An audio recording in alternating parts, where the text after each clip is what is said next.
दोस्तों नमस्कार, मैं हूं शैलेंद्र सिंह और आप देख रहे हैं हमारा यूट्यूब चैनल शब्द शब्द शैलेंद्र सिंह। आज हमारे साथ हैं बेहद ख़ास मेहमान रेखा सूर्य जी, जो क्लासिकल सिंगर हैं।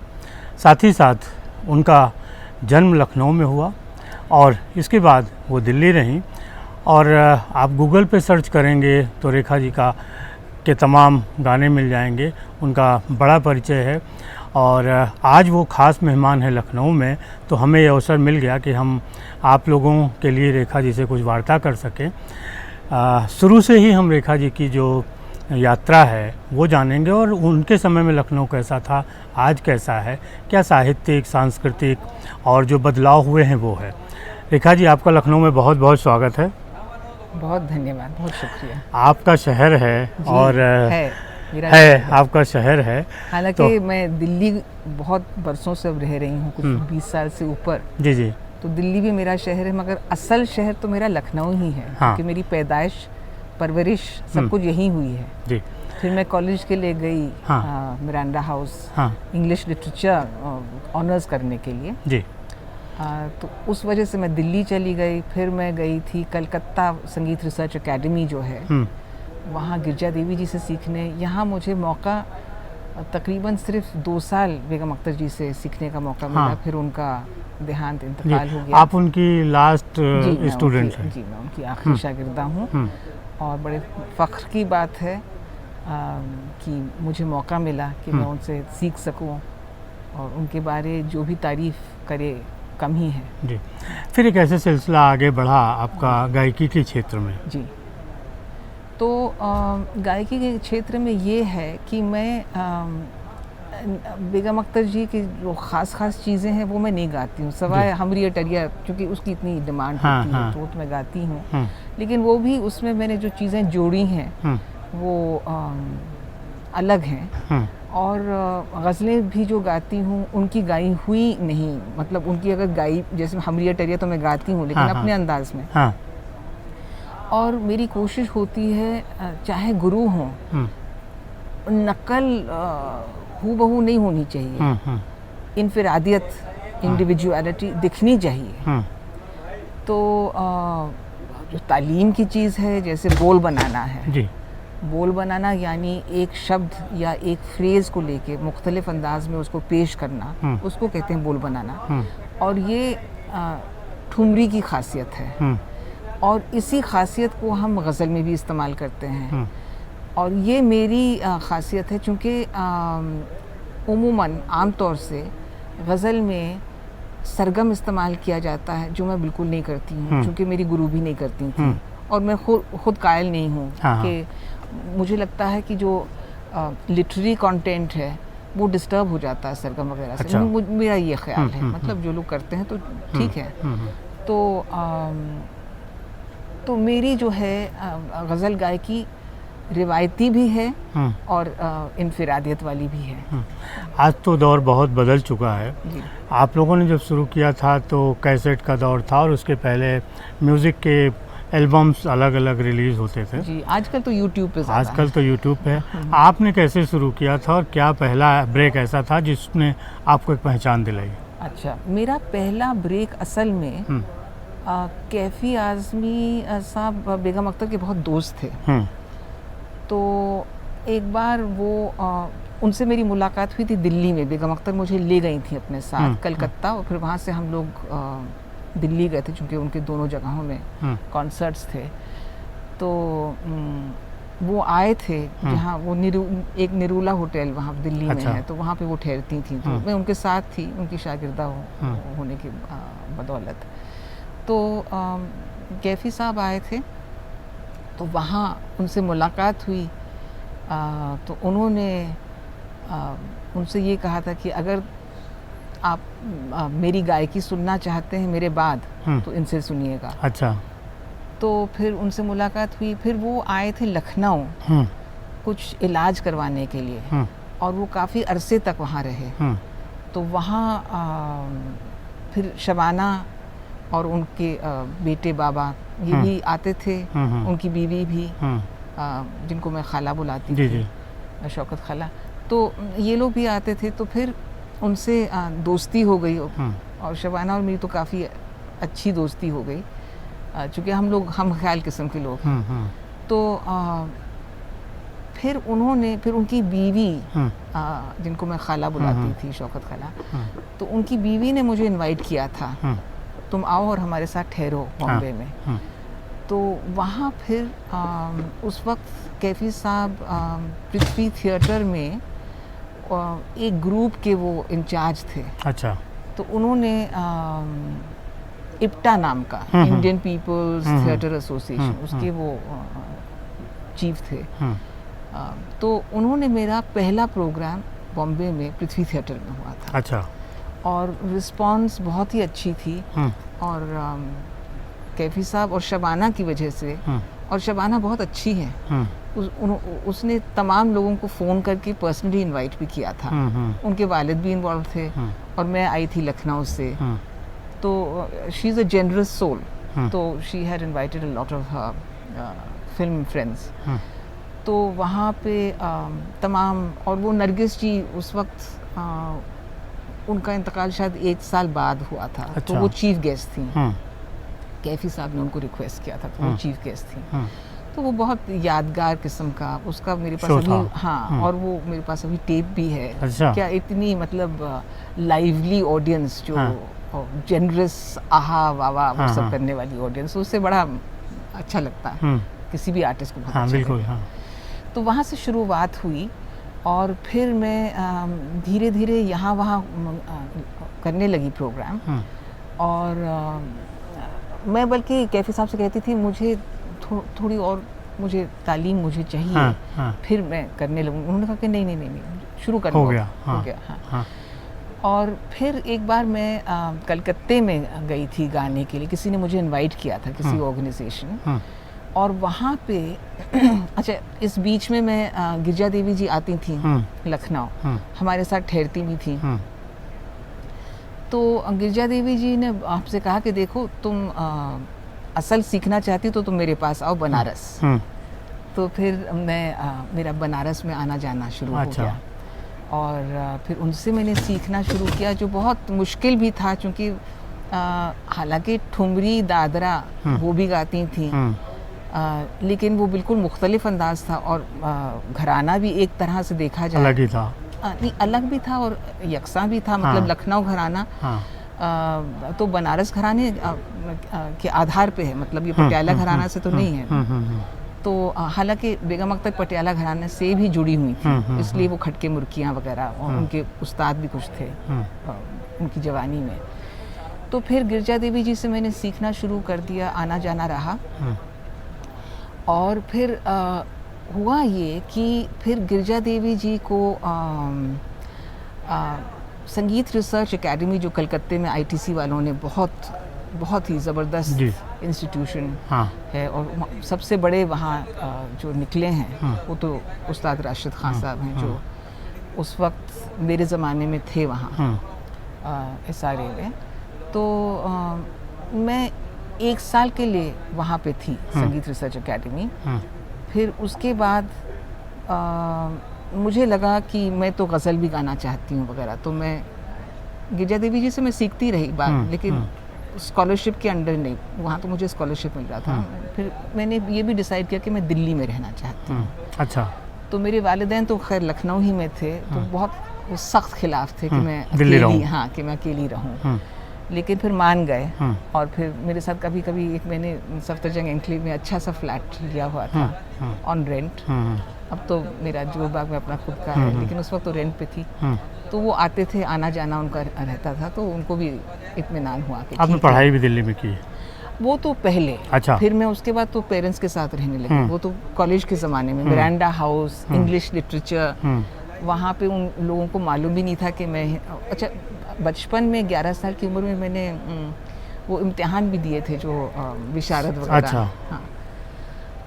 तो बहुत से लोगों को, जहाँ मैं मिरांडा हाउस में थी तो वहाँ तो मैं अंग्रेज़ी गाने गाती थी। अलग ही कल्चर था। अलग कल्चर था। अंग्रेज़ी गाने भी गाती थी। सेंट स्टीफेंस में भी कभी गाना होता था तो अंग्रेज़ी ही होता था। अच्छा।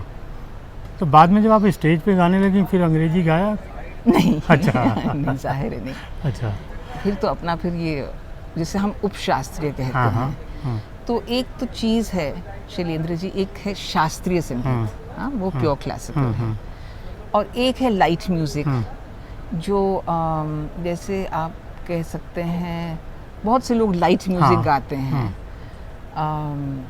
जैसे सुनिधि चौहान हैं हाँ, वगैरह, हाँ, बहुत अच्छी आर्टिस्ट हैं, लेकिन ये लोग इनका है जॉनर जो है वो लाइट म्यूज़िक है। हम लोगों का जो है उसे कहते हैं उपशास्त्रीय, मतलब लाइट क्लासिकल।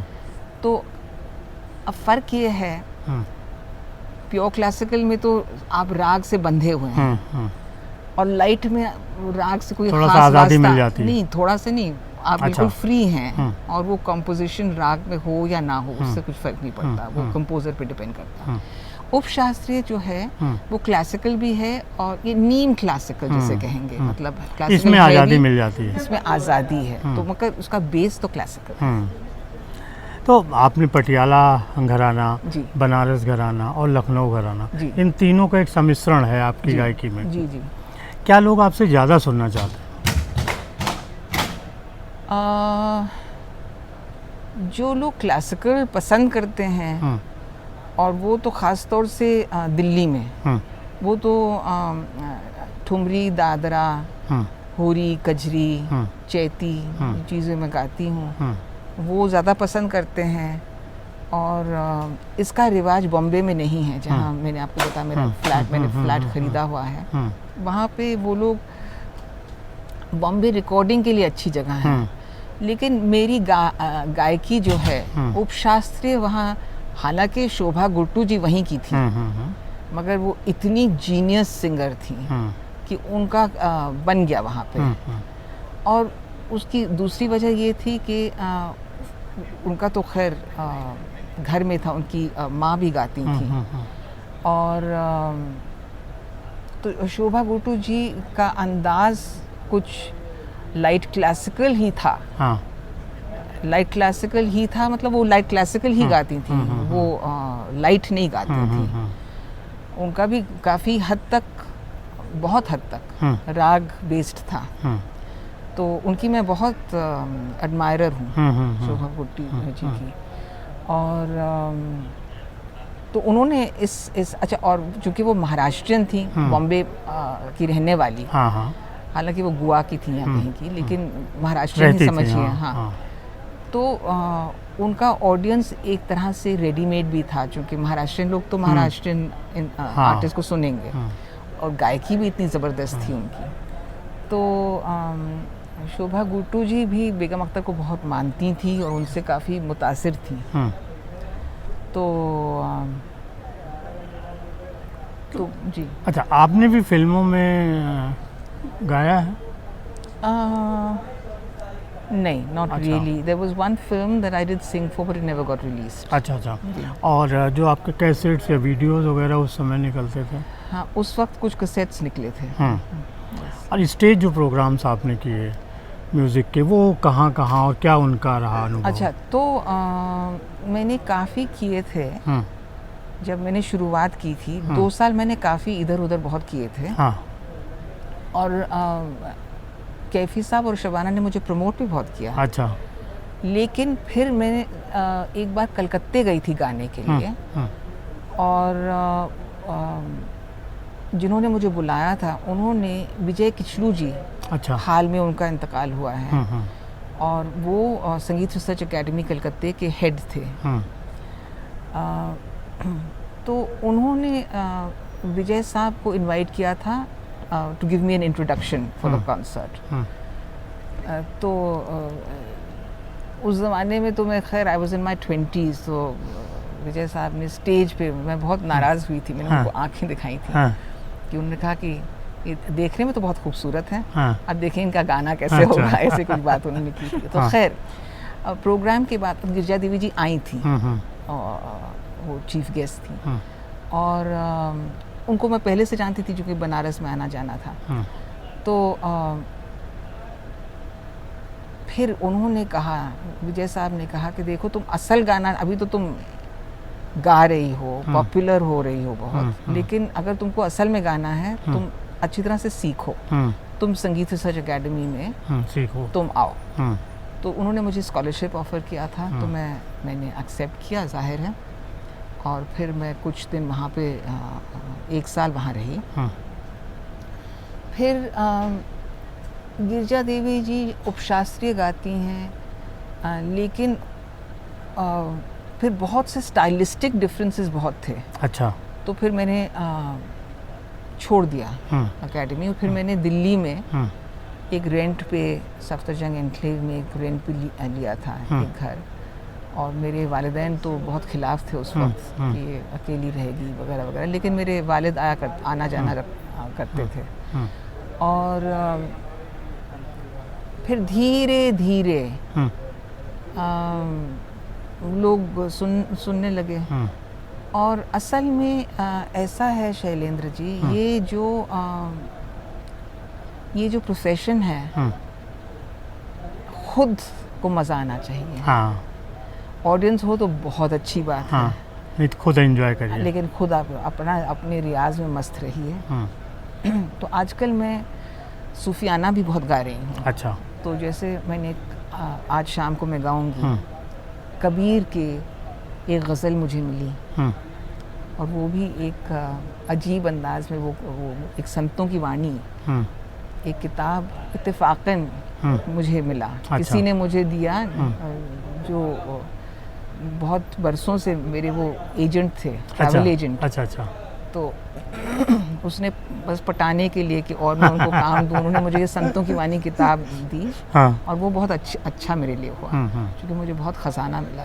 तो वो बहुत सी चीज़ें मैं गा रही हूँ उसमें से, जो आज मैं गाऊँगी।